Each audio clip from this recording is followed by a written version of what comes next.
Mi gato localiza perfectamente el lugar más fresco de la casa y ahí se tumba. ¿Cómo pondrías la secuencia? ¿Discriminativo, consecuente?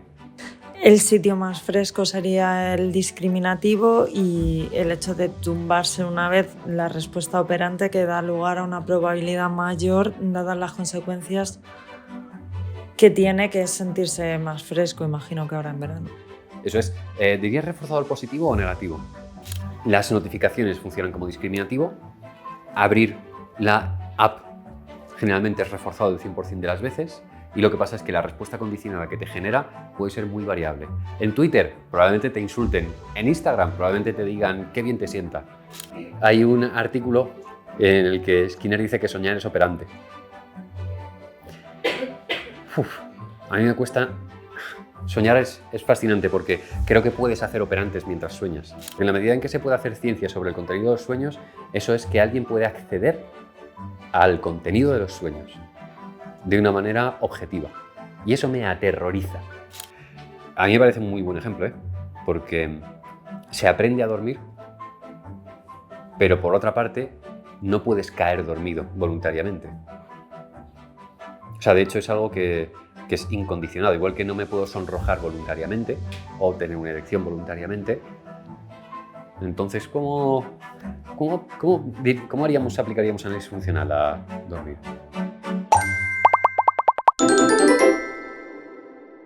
En esta unidad de evaluación funcional, características y estructura de una F, vamos a empezar a hacer práctica ya como tal. Es verdad que hemos intentado que el curso tenga ejemplos, que el curso sea interactivo y eso va a ir increciendo.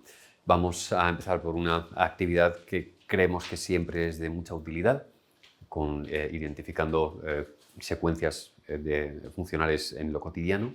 Después vamos a hablar de evaluación conductual, o sea, cómo obtener la información que después vamos a utilizar para realizar los análisis funcionales. Una pequeña distinción entre lo que es un análisis topográfico versus un análisis funcional, aunque eso prácticamente quedó claro en la introducción. Después Rebeca os va a hablar de las variables disposicionales, que pueden ser complicadas de entender, pero muy importantes a la hora de explicar, sobre todo, problemas humanos. Y después estructura y pasos. A la hora de por dónde empezamos, pues pongo esta variable disposicional, hago esta cadena, o qué hago antes de todo aquello. Esta tarea no es para hacer publicidad, pero por primera vez la hicimos Rebeca y yo cuando estábamos cursando máster hace tiempo.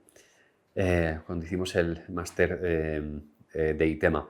Y es una tarea que desde entonces nos ha resultado muy útil ir pidiendo a la gente, porque trata de que te pongas las gafas funcionales todo el rato. O sea, de que empieces a identificar lo que has aprendido de leyes de aprendizaje en el día a día, en lo que estás haciendo y en lo que está haciendo la gente. De tal manera que al final se desdibuja mucho la línea entre cuando estás haciendo AF y cuando estás viviendo. Evidentemente es importante vivir, pero hacer este ejercicio os va a facilitar mucho que cuando estéis en consulta y os digan me pasa no sé qué, no sé cuántos, tú lo estés traduciendo in situ al momento que digas vale, ojito con esos ECs, porque ya sabes de qué va. Vale. Entonces, vamos a practicar con algunos de estos y luego también, si queréis poner ejemplos a los que podáis dar respuesta, o lo contrario, que digáis yo no sé cómo explicar esto, ¿a alguien se le ocurre? Eso también sería interesante. Mi perro se echa a temblar cuando ve la puerta del veterinario. ¿A qué os suena eso? Recordad tener el micro a mano para que se oiga bien. Condicionamiento clásico, EC y RC. Es decir, el estímulo de ver de percibir el entorno del veterinario le recuerda a un malestar, ¿no? Y, bueno, ahí... No hace falta que le recuerde. Sí, pero bueno, lo tiene asociado a un malestar. Ahí lo que pasa es que me sale la pregunta de en cuánto tiempo se da el malestar de los perros conforme llegan al veterinario, porque... La primera vez que llevas a tu mascota a un veterinario no le puede dar más igual. Si es una mascota que está acostumbrada a que la saques de casa y demás, estimularmente no tiene nada. Es neutro para la respuesta de echarse a temblar. ¿Qué suponemos que ocurre en el veterinario? Sufre dolor, por ejemplo, o miedo. Eso ya tiene más pinta de EIRI. El dolor, el miedo a según qué procedimientos. Entonces, eso, vamos a suponer que hay una habitación dentro del veterinario, del edificio veterinario, en el que pasan esas cosas. Ahí es muy probable que en un único ensayo se condicione esa habitación. ¿Qué pasa? Que esa habitación suele estar contigua a otras, física y psicológicamente. Antes de llegar a esa habitación donde se dispara el RI, pasas por otras. Y antes de esa otra, entras por la puerta. De tal manera que está habiendo un condicionamiento de segundo orden. Desde la camilla en la que le extrajeron sangre, le hicieron una punción, herida, RI. Eso, vale, está muy claro, la camilla. Lo que pasa es que eso, un ensayo, el siguiente, hay una habitación antes de esa que probablemente ya le produzca cierto temblor y 3 ensayos, si es que llega, la puerta o cómo está conformada la clínica veterinaria. De tal manera que, al final, por un condicionamiento de segundo, tercer orden, con solo ver la puerta, el ARI. ¿Y qué ROs se os ocurren que puede mostrar la mascota? ¿Qué operantes? Ladrar. ¿Vale? ¿Dirías que ladrar? Sí. Tienes ahí el micro. Una respuesta operante, ¿no? Sí. Ladrar, ¿no? Como Vale, yo estaba pensando queja y... en evitación brutal. Pero ladrar es una forma No tengo ni de idea. decirle al dueño, oye, que aquí esto no... Pasando. No quiero. Lenguaje verbal. ¿Hablamos de conducta verbal? Sí, no vocal, pero no. Bueno, y de hecho vocal Bueno, también. vocal también, no, claro. En la medida que sea Sí, auditiva. es verdad. Vale, guay. Sí, en realidad también. Yo es que estaba pensando en el pobre perrete dándose la vuelta y haciendo... Bueno, no sé si los perros tienen algo parecido a esto, pero yo creo que lo haría. Ladrar es eso. Pues ahí lo tienes. Estaba pensando antes, cuando habláis de conducta verbal, en ChatGPT. Y en si creéis que eso es conducta verbal. Cuando le preguntas a ChatGPT, oye, cuéntame qué son las relaciones de equivalencia. Y expone un texto. Y luego le decís, no, pero no, eso exactamente no, sino lo otro. Tengo ahí una mano. A ver, estrictamente hablando y siendo abogado del diablo, no, porque no es un organismo. ¿Tienes que ser organismo para poder...? Bueno, yo no lo he dicho. ¿Quién lo dice? Vale, ok, no tengo las fuentes. Pero por lo No, que tengo entendido... Perdón, no es una No, pregunta de listillo, ¿vale? Enti- Es que mi respuesta iba a ir, cuando Skinner escribe conducta verbal, evidentemente los ordenadores no tenían esta capacidad. Es cierto, es cierto. Yo supongo que cualquier... A ver, mi punto de partida es el siguiente. Comportamiento... Es que también depende de muchas cosas. Pero comportamiento psicológico se lo escribimos en principio a organismos biológicos con sistema nervioso. ¿Y la planta, la mimosa? Bueno, ahí yo no te he preguntado nada, pero pues, no sé, yo diría que no. Si la definición es esa, es que depende. Claro, pero es que es una definición partidista. ¿Y por qué si tienes sistema nervioso sí, si no, no? Alguna frontera hay que poner. Joder, pero es que esta es súper arbitraria. Bueno, arbitraria, lo digo yo, que no soy una eminencia en ningún campo. Pero... A mí me gustaría también hablar de comportamiento psicológico en plantas, pero no... ¿Y en inteligencia artificial? Ya, pero es que hay... Las redes neuronales aprenden por reforzamiento. Sí... Pero no tienen pielecita. Entonces somos unos especistas. Bueno, no sé si eres especista, pero... si no tienes pielecita no me vales. Evidentemente aquí me estoy metiendo en otro de estos líos estúpidos que me gustan a mí, pero es que en cuanto salió ChatGPT me puse a pensar en conducta verbal y en... Estamos teniendo una conversación, esta inteligencia artificial o yo, si la estamos teniendo aunque no seas un organismo animal, o no la estamos teniendo precisamente porque si no es animal, no. Bueno, en fin. Para que le deis una vuelta, para que luego con una cerveza y media digáis, entonces... Vale, tenemos el ejemplo de el perrete en el veterinario súper claro, no sé si alguien tiene dudas de si no le encajaba o... Cuando huelo su perfume por la calle me acuerdo de ella, ya está. esta misma mañana lo has mencionado y hemos hecho una posible traducción funcional. Aprovecho una posible traducción funcional. Como decía Rebeca, esto es una hipótesis. Yo no llevo al laboratorio esto. Yo no estoy haciendo un experimento con grupo control en el que hago A y luego repito A, B, A, B. Me estoy confundiendo ahora con las relaciones de equivalencia. Pero lo que estamos diciendo con análisis funcional es completamente hipotético. Yo no estoy diciendo que está escrito en piedra, que la forma que he explicado de mi perro se va a echar a temblar cuando ve la puerta del veterinario es el análisis funcional. Es una propuesta de AF no contrastada, no experimental. Lo digo ahí para que nos bajemos un par de puntitos de la arrogancia. O sea, estamos diciendo que es una explicación, pero no tiene por qué ser la única. De hecho, a lo mejor yo me he fijado en la puerta del veterinario y lo que ocurre es que está habiendo un pitido a una frecuencia que yo no soy capaz de percibir por mis limitaciones humanas, el perrete sí, y que le está produciendo esa reacción. Y yo he dicho, bueno, claro, es que en el veterinario, joder, le hacen pupa. O sea, que tengamos cuidado cuando decimos, eso es eso. Eso posiblemente es eso. Si el ordenador se queda pillado, reinícialo. ¿A qué os suena esto? O sea, podría ser una regla perfectamente. Podría ser una regla de conducta, además, no sé dónde la guardas, pero la tienes a mano. Exacto. Es que me gusta eso de guardar. Si se dan las circunstancias estas en las que un ordenador no responde a los comandos, que no responde a los comandos, ¿qué supone? Sí, podría ser pues, que no funcione y que no Sí, puedas pero hacer otras psicológicamente, que tú muevas el ratón y no se mueva el ratón. cosas. Podría ser un discriminativo para que tú hagas una respuesta de... Bueno, algo. sí, en este caso, para que uses la regla, pero me refiero, si tú intentas mover el ratón, mueves el ratón. Esto no es un ratón. Y no se mueve la flechita, ¿qué está pasando? Que te cabreas. ¿No? ¿Perdón? Extinción, un paradigma de extinción, efectivamente. ¿Vale? Están pasando varias cosas. Cuando el ordenador se queda pillado, significa que tus operantes, que están reforzadas generalmente por el movimiento de la flechita del ratón, o porque cuando pulsas ocurren cosas, de repente dejan de proveerte de reforzamiento. Eso es el ordenador se queda pillado. Y entonces, afortunadamente, tienes la regla de que tienes que reiniciarlo. Y es verdad que la regla sería, si el ordenador se queda pillado, reinícialo y todo volverá a la normalidad o se solucionará.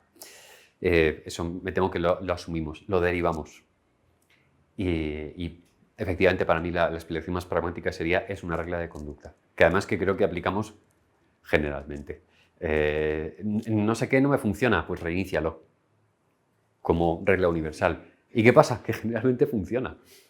O sea que como regla es estupenda, no sabemos por qué, pero funciona. Además, ese periodo breve de extinción todo lo hace.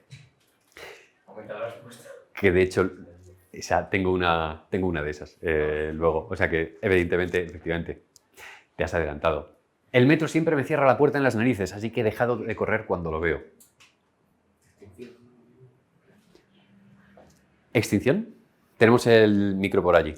¿Estamos seguros de que es extinción y no es otra cosa? ¿Una operación de abolición? Bueno, yo estaba pensando en algo incluso mucho más pedestre.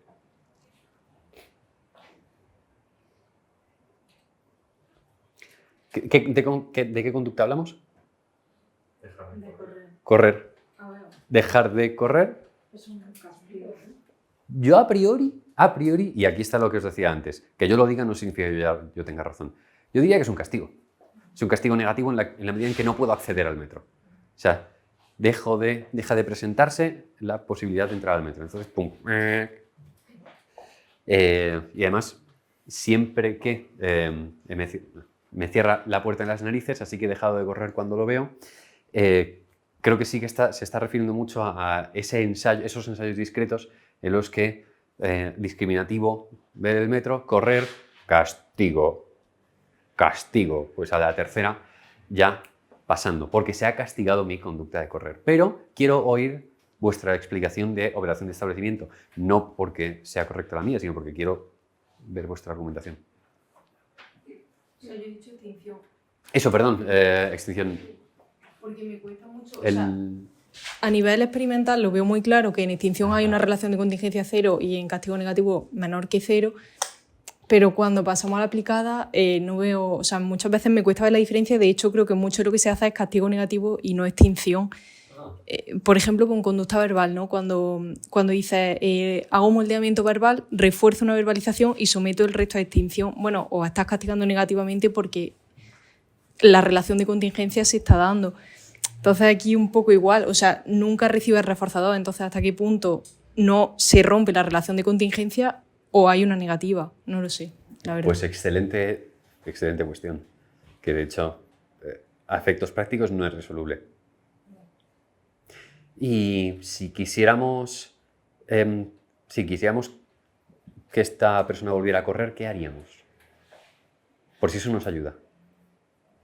Si quisiéramos que en el futuro, cuando vea el metro, vuelva a sprintar, ¿qué podríamos hacer? ¿El qué, perdón? O sea, quería que el metro esperara un poco más y entrara. Vale, pero eso desafortunadamente para mí está fuera de mi control, porque yo me muevo en metro todo el rato y ojalá tener ese superpoder. No te esperas. Esperas a que yo vaya tranquilamente saludando, en plan. Dentro de las competencias de una psicóloga sanitaria se os ocurre, ¿vale? Porque a lo mejor me decís, mira, es que no tenemos el control sobre el entorno, no hay nada que hacer. Ahí va, muy buena.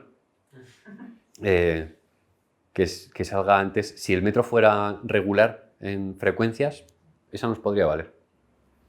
Operaciones motivadoras. Le empieza a decir, si sigues corriendo, seguro que lo coges.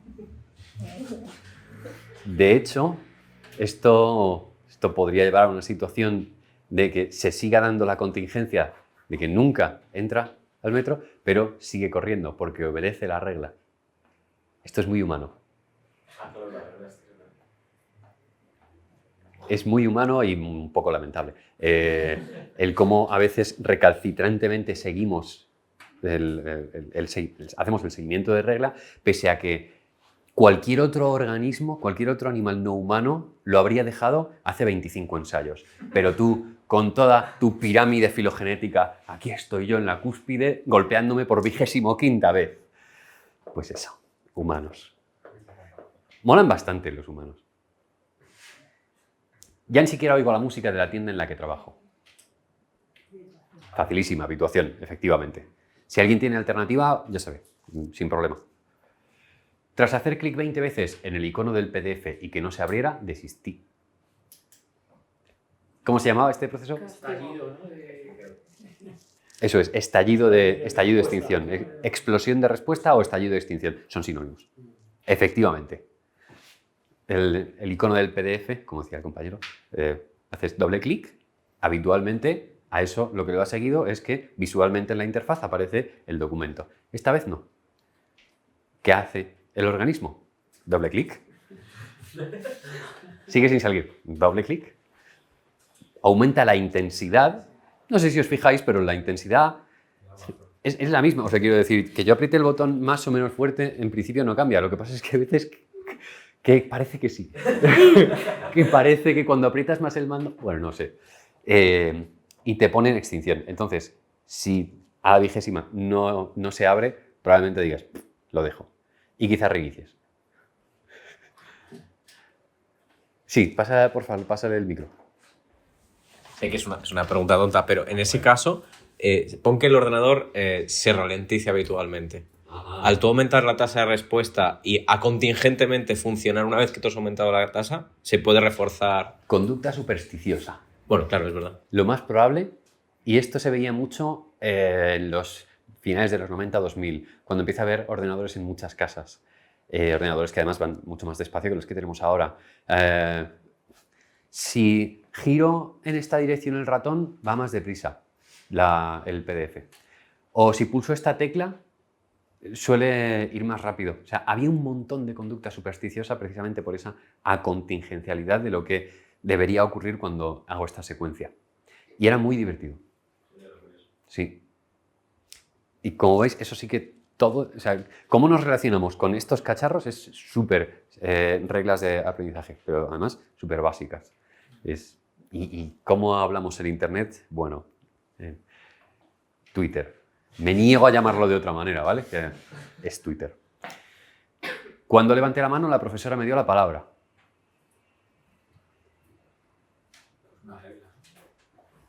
Bueno, a ver, desde un punto de vista incluso mucho más pragmático, ¿vale? Si yo te digo que cuando levanta la mano la profesora me da la palabra, en una secuencia, ¿qué se te ocurre así? ¿Qué te refieres? Dirías que es, si hablamos de aprendizaje, dirías que es perasociativo, algo de habituación, dirías que es clásico, respuesta condicionada, dirías que es operante. Pues operante, ¿no? Exacto. De hecho, cuando levanté la mano, la profesora me dio la palabra. Podríamos decir, depende de dónde pongas el foco, que la operante es levantar la mano, o si hablas de la profesora, que la profesora te señale. Y entonces ahí los discriminativos y consecuentes serían unos u otros. Pero esto se está refiriendo sobre todo, efectivamente, cualquiera de vosotras levanta la mano, eso es un discriminativo para que yo diga, tienes una pregunta. Y el reforzador es que efectivamente tenéis una pregunta. Muchas veces, de hecho, ocurre algo similar. ¿Tienes una pregunta? Y dice, no. ¿Eso significa que yo dejo de daros la mano? Evidentemente no. Hay un reforzamiento como mínimo variable de la conducta de daros la palabra. Y, por vuestra parte, yo estoy diciendo mierdas y entonces alguna de esas funciona de discriminativo para que levantéis la mano. Alguna de las mierdas que yo digo o conducta verbal encubierta por vuestra parte, ¿vale? Que penséis, esto que ha dicho no me encaja nada. Y el reforzador es que yo os diga, tienes una pregunta. Eso se puede poner en extinción o se puede castigar. Tienes una pregunta. Y también... Pensé que me estabas vacilando, pero... No. También el reforzado sería la atención que tú me prestas, ¿no? Supongo que son inseparables. El que te diga, tienes una pregunta y efectivamente, mi foco atencional. De hecho, casi se me haría imposible el... Sí. Sí, y decía que se puede castigar. Hay clases en las que ni Cristo levanta la mano. Porque en un ensayo habéis aprendido que mejor no levanto la mano en esta clase. Eso es una mierda. Esos docentes, en fin. Me siento bien nada más entrar en el local de ensayo. ¿A qué puede sonar esto? A ver, podría ser condicionamiento clásico perfectamente. De decir, oye, Es lo más pues entro pragmático. y ya está, me gusta lo que se hace dentro, pues ya está. En la medida en que las actividades de dentro generan EIs o RCs de carácter gratificante para mí, eso se traslada también a la estructura, a los otros estímulos que percibo, y entonces solo con pasar por ahí ya me siento así como un poquito más alegre. Nada, de nuevo, muy, muy básico. Es como el del perrete, pero en humano que toca la batería. Mi gato localiza perfectamente el lugar más fresco de la casa y ahí se tumba. Tengo hasta casi imágenes gráficas. Vale, dicen por aquí operante. Porfa, el micro. ¿Cómo pondrías la secuencia? Discriminativo, consecuente. El sitio más fresco sería el discriminativo y el hecho de tumbarse una vez la respuesta operante que da lugar a una probabilidad mayor dadas las consecuencias que tiene, que es sentirse más fresco, imagino que ahora en verano. Eso es. ¿Dirías reforzador positivo o negativo? Positivo en el sentido de que le pueda agradar, pero también negativo porque le quita el calor. O sea, le quita, sí, el calor. La pregunta era trampa. La respuesta, si me hubieras dicho qué más da, te habría aplaudido. ¿Qué más da? Bravo. Reforzada. Bravo, porque efectivamente me da igual si el gato se pone ahí porque siente menos calor o un poquito más de fresco. Lo importante es identificar que es una secuencia operante reforzada. O sea, la clave está en el consecuente, que es de tipo reforzante. ¿Que es positivo o negativo? Pues en este ejemplo en particular no nos importa tanto. Insisto, en este ámbito. Hay otros para los que sí será importante la relación de contingencia superior a 0, inferior a 0, pero aquí es simplemente ver al gato espatarrado con cara de gozarlo. Dadme ejemplos, porque yo no tengo más. Ya lo siguiente es evaluación conductual. Porfa, poned ejemplos. Sobre todo, también me gustaría que hablara un poquito más todas las personas que estáis aquí. Hay algunas voces que no hemos oído aún. Tampoco quiero que os sintáis mal por ello, pero seguro que tenéis cosas importantes que aportar, así que os animo a que pongáis algún ejemplito de cualquier cosa que se os ocurra que hayamos visto. Yo Vale, tengo ya tenemos uno. Sí, yo tengo uno que es ambiguo y es las notificaciones en el móvil. ¿Vale? ¿Nos cuentas más o directamente vamos a por ello? Que caiga la notificación en el móvil. Ya está, suena el móvil y Claro, ves pero la notificación. ¿la notificación la percibes visual o ápticamente? Da igual, realmente. No lo sé. No lo sé. Porque... Depende, supongo, de la persona que la reciba y cómo sea su historia de aprendizaje, pero imaginemos, yo qué sé, pues ve la notificación. Y operaciones de establecimiento, porque si yo estoy esperando una noticia tipo notas, yo qué sé, un resultado médico, probablemente si noto la vibración sea como, uff, tal, pero si no estoy esperando nada, noto vibrar y a lo mejor digo, ya lo miro luego. Decía, porque visualmente, o sea, la energía que hace falta conductual para que yo saque el móvil, lo desbloquee y tal, es distinta que si estoy ya con el móvil y aparece WhatsApp. Ahí creo que la probabilidad de que lo mire es mucho mayor porque... Lo tienes más accesible. Eso es. Pero me estoy liando. ¿Por qué dices que es ambiguo? Porque luego imagino que dependerá de la persona y lo que pueda suponer para él ver o para ella ver la notificación en el teléfono, ¿no? De decir, vale, pues es una buena noticia, pues ver la notificación actuará de una forma y mi respuesta será de una forma o de otra. Pero, ¿qué papel sí que suele cumplir casi el 100% de las veces la notificación? Discriminativo. Discriminativo de la conducta de irte a la aplicación determinada, Telegram, Instagram, etc. Y lo que pasa es que, efectivamente, esa notificación, ¿cómo nos enganchan muchas aplicaciones? Con la notificación. Pero, ¿qué puede ser lo que te ofrece entrar en la aplicación? Sí, pero ¿cómo nos suelen sentar? ¿Cómo nos suele hacer sentir? Pues un refuerzo intermitente. Sí, eso es. Sí. No todas las notificaciones que... Bueno, a ver, es que, perdón, refuerzo intermitente no, ahí me he liado yo, porque siempre es reforzante en la medida en que lo ves. Pero es ambivalente la reacción condicionada. A veces la reacción condicionada va a ser más gratificante, otras va a ser neutra, lo veo de punto, otras a lo mejor incluso es un insulto. Pero eso no significa que no sea reforzante. Ahí he metido yo un poquito la pata. Las notificaciones funcionan como discriminativo. Abrir la app generalmente es reforzado el 100% de las veces y lo que pasa es que la respuesta condicionada que te genera puede ser muy variable. En Twitter probablemente te insulten, en Instagram probablemente te digan qué bien te sienta. Podría ser también un estímulo delta, ¿no? De decir, vale, me ha llegado la notificación de Hacienda y no quieres verlo. No entras en la aplicación y no haces otra serie de conductas. ¡Qué peligro! ¡Qué poco adaptativo!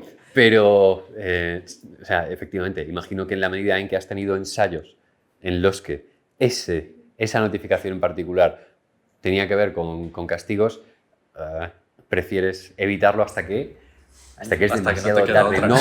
No os hagáis eso, no evitéis las notificaciones de la tesorería y de Hacienda porque... Puedes poner, yo que sé, un ejemplo más estúpido. Tu ex mismamente dices, pues notificación de tal. Y ya, dependiendo de cómo haya sido la relación o cómo haya terminado, puede ser un discriminativo o un delta. Eso sí que es ambivalencia. Ahí sí que se mezclan muchas cosas. Está saliendo mucho los ex y las ex. Es que es un ejemplo muy fácil.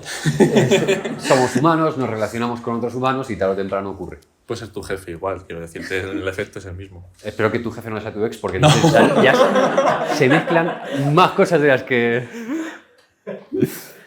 Pero bueno, muy guay el ejemplo. ¿Más que podáis tener? Tanto de experiencias personales como vicarias o algo que se os ocurra que digáis, yo no sé hacer AF con esto.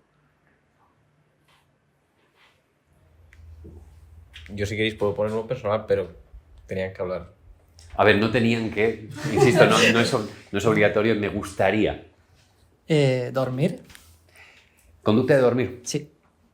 Ok. ¿Te estás poniendo foco en, por ejemplo, que cualitativamente si es operante o respondiente? O... A mí me parece un muy buen ejemplo, porque se aprende a dormir, pero por otra parte no puedes caer dormido voluntariamente. O sea, de hecho es algo que es incondicionado. Igual que no me puedo sonrojar voluntariamente o tener una erección voluntariamente, caerme dormido no depende. O sea, no es un operante. Pero sí que hay un montón de cosas que podemos hacer que favorecen que duermas. Entonces, ¿cómo aplicaríamos análisis funcional a dormir? No lo sé. Bueno, pues por aquí van O sea, los tiros. Puedo tener respuesta operante de meterme en la cama, hacer como que duermo, porque en parte dormir como que hay una previa de hacer como que duermo. Eso es. Entonces, eso es Simular. operante. Pero dormir, no lo sé.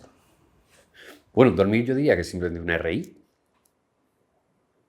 Podría ser un reflejo también, hacer mucho caso. Es que una RI en principio es un reflejo. O sea que... Y lo que pasa es que, claro, también ahí hay bastante cuestión. ¿Una RI de qué EI? Del cansancio suficiente, de la actividad basal, que cuando baja un umbral determinado, ahí es cuando haces... ¡pium! Bueno, podría ser. ¿Y eso lo consigues gracias a operantes que van bajando tu nivel de activación? Pues mira, por ahí podría ir. Desde luego también sabemos qué hacer para no dormir. Para no caer dormido. Yo me acabo de trincar un Red Bull. Eso es un operante. Entonces, en ese caso, sí que es cierto que tú puedes intentar hacer como mogollón de cosas para no dormir, pero eso tiene un límite. O sea, llega un momento en el que duermes sí o sí. Sí. Entonces, Probabilizas. Si no hiciera todas esas cosas, habría dormido antes, pero efectivamente hay un límite estructural a partir del cual tu biología dice, sí, chavalote, todo tuyo, bébete otro Red Bull. Vas a soñar que estás bebiendo Red Bull porque ya estás dormido. ¿Y soñar en esa misma línea? Muy bueno. Hay un artículo en el que Skinner dice que soñar es operante. A mí me cuesta... Soñar es fascinante porque creo que puedes hacer operantes mientras sueñas. O sea, hay mucha gente que que discrimina y se refuerza. O sea, que durante el sueño puedes hacer operantes, pero el mero hecho de soñar me cuesta muchísimo entenderlo como un operante, sobre todo por la falta de discriminativo y de consecuente. Ahí yo sí diría que el acto de soñar es también una respuesta incondicionada. Lo que pasa es que, ¿de qué? Estímulo incondicionado y que además es imposible experimentar. O sea, el ámbito del sueño es uno en el que el contenido del sueño es imposible experimentarlo. No se puede llevar al laboratorio la conducta de soñar. Los datos que tienes son artefactos completamente inventados de la persona que se despierta y le dices, ¿qué estabas soñando? Y durante 10 segundos te puede decir, pues estaba en un parque y de repente hay un árbol que se movía y ya no me acuerdo. Y de ahí a que eso sea lo que has soñado ni te cuento. Entonces, pues el mundo de los sueños se queda en usted sabrá. Y si te digo la verdad, espero que se quede siempre así. Porque en la medida en que se puede hacer ciencia sobre el contenido de los sueños, eso es que alguien puede acceder al contenido de los sueños de una manera objetiva. Y eso me aterroriza. Por el control que implicaría, poblacional, básicamente. O sea, en la medida en que hubiera una herramienta para que otra persona acceda a mis sueños, estamos jodidos. ¿Para el contenido? ¿O para...? Hay estudios, hay trabajos... según tengo entendido, hay trabajos que intentan a través de redes neuronales relacionar como ciertos conceptos, ciertas imágenes con actividad cerebral y se ha conseguido con cierta exactitud replicar la secuencia imaginativa de una persona o adivinar o registrar la secuencia imaginativa de una persona con cierta proximidad a lo que esa persona estaba haciendo realmente. Es decir, básicamente leer la mente, ¿no? Que es lo que, y con los sueños entiendo que pasará, que es algo extensible. Podría pasar lo mismo. Lo que pasa es que afortunadamente todavía es una probabilidad. O sea, no es acceder al dato legítimo bruto, sino hacer una especie de simulación, creo que lo que estaba pasando era aquello. Y luego un nivel de acierto más cercano a 100, pero que no es leer directamente el dato, sino llegar a la conclusión en base a otros datos. Una inferencia, quiero decir.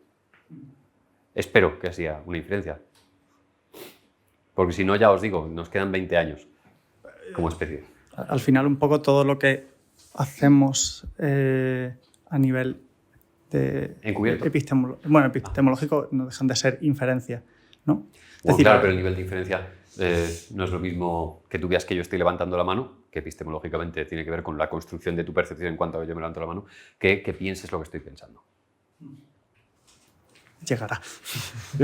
Uy, y te veo con ganas, ¿eh? Yo estoy acojonado, perdido.